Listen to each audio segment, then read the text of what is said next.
Quel attaquant pour le PSG?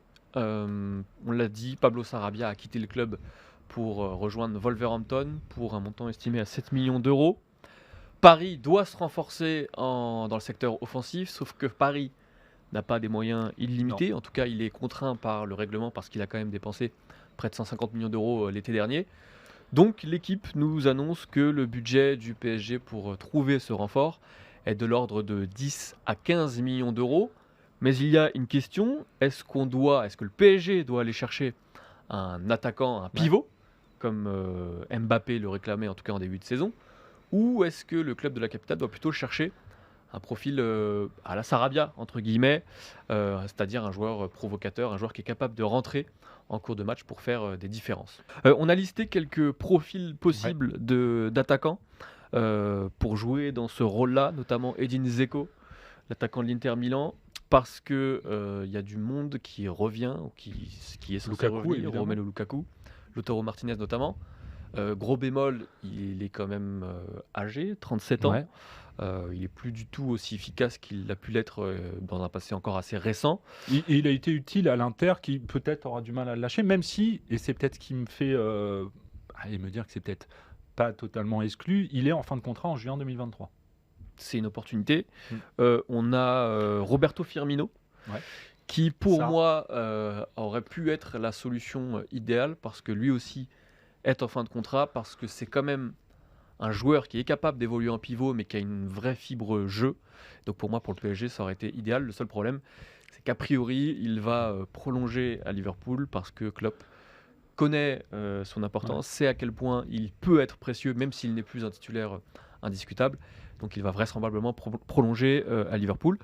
On a deux autres noms, Glenn, Marcus Thuram, qu'on a évoqué la semaine dernière. Exactement, qu'on a évoqué, on le sait, il est en fin de contrat en juin 2023. Il est très demandé sur le marché parce qu'évidemment, il s'illustre à Gladbach depuis le début de saison. Il est vraiment très performant. Il a été replacé dans l'axe en pointe. Il est bon. Alors, il n'a pas forcément. Il est grand, il est athlétique, il est puissant, etc. Il n'a pas forcément le profil type d'un joueur de pivot, mais évidemment, ce serait un joueur fantastique pour le PSG. Le problème pour moi, c'est que ça risque d'être, à mon avis, cher vu tout ce qui se passe autour de lui à l'heure actuelle. C'est-à-dire qu'il y a beaucoup de clubs qui s'intéressent à son cas. Il a quand même su jouer le pivot en finale de Coupe du Oui. Monde pour le but sublime de Mbappé. Donc ça rappelle quelques souvenirs sympas. Autre joueur qui n'est pas un véritable pivot, mais qui, lui, est une nouvelle fois sur le marché, c'est Aubameyang. Là, on n'est pas du tout... En tout cas, on n'est pas sur le vrai pivot qui Non. permettrait au PSG d'avoir quelque chose de nouveau dans le jeu. On est plutôt sur un joueur qui a besoin de beaucoup d'espace.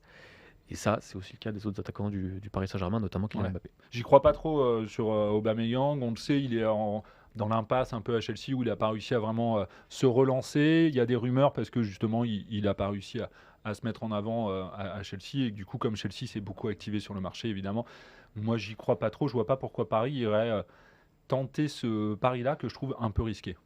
Finalement, l'ironie aussi de la chose, c'est que quand on pense aux définitions qu'on vient de faire, on pense à des joueurs comme Icardi, qui s'est Ça aurait été pas vraiment mal. relancé à Galatasaray. On Kaliman. pense à Choupo-Moting aussi, Ouais. qui a été indispensable au Bayern Munich sur la première partie de saison. Donc on a la sensation que le PSG a vu ses joueurs passer dans son effectif et qui c'était un autre moment de son histoire, et du coup le PSG n'en avait pas autant besoin. Et je pense, même si c'est pas le même CV, etc., que Kalimundo aurait pu être utile aussi cette année peut-être au PSG. Alors on voit ce qu'il fait à Rennes, on sait ce qu'il a fait à Lens ces dernières saisons. Je pense que ça aurait peut-être pu rendre quelques services et à l'heure de se poser des questions sur le poste d'avant-centre.